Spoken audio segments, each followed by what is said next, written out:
कहते हैं कि प्राकृतिक वातावरण में मनुष्य को अपना दखल नहीं देना चाहिए और ये सच भी है। हमारी सुरक्षा के लिए पृथ्वी पर सभी मनुष्यों को एक सुरक्षा कवच के बीच में रखा गया है, जिसे इंसान आजकल दूषित करता जा रहा है।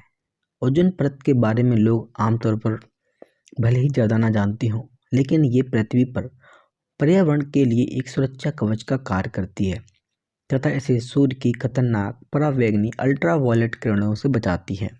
प्रौद्योगिकी के इस युग में इंसान हर उस चीज का हरण कर रहा है जो उसकी प्रगति की राह में रोड़ा बन रही है।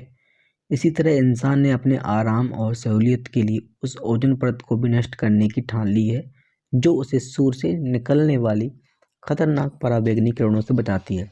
दिनों दिन बढ़ रही औद्योगिक गतिविधियों के कारण आज हमारे जीवन को बचाने वाली ओजोन परत को खतरा पैदा हो गया है। अब हम जानते हैं आखिर ओजोन परत है क्या। ओजोन एक हल्के नीले रंग की गैस होती है जो ऑक्सीजन के 3 परमाणुओं O3 का यौगिक है। ओजोन परत सामान्यतः धरातल से 10 किलोमीटर से 50 किलोमीटर की ऊंचाई के बीच पाई जाती है। ये गैस सूर्य से निकलने वाली पराबैंगनी किरणों के लिए एक अच्छे फिल्टर का काम करती है। ओजोन परत बहुत ही महत्वपूर्ण है जो सूर्य की खतरनाक पराबैंगनी अल्ट्रावायलेट किरणों से हमारी रक्षा करती है। यदि ओजोन परत को नुकसान पहुंचता है तो मनुष्य में त्वचा से जुड़ी तमाम बीमारियां हो सकती हैं। ओजोन परत के बिना हम जिंदा नहीं रह सकते, क्योंकि इन किरणों के कारण कैंसर, फसलों को नुकसान और समुद्री जीवों को खतरा पैदा हो सकता है। और ओजोन परत इन्हीं पराबैंगनी किरणों से हमारी रक्षा करती है। एक अन्य खतरा इसके कारण ध्रुवों के पिघलने का है।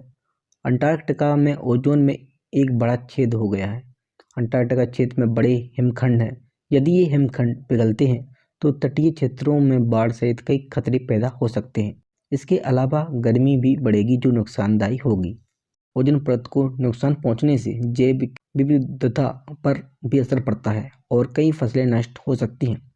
इनका असर सूक्ष्म जीवाणुओं पर होता है। इसके अलावा ये समुद्र में छोटे छोटे पौधों को भी प्रभावित करती है, जिससे मछलियों व अन्य प्राणियों की मात्रा कम हो सकती है। ओजोन परत की इसी महत्व को ध्यान में रखते हुए पिछले 2 दशक से इसे बचाने के लिए कार्य किए जा रहे हैं, लेकिन 23 जनवरी 1995 को यूनाइटेड नेशन की आम सभा में पूरे विश्व में इसके प्रति लोगों में जागरूकता लाने के लिए 16 दिसंबर को अंतर्राष्ट्रीय ओजोन दिवस के रूप में मनाने के प्रस्ताव पारित किया गया।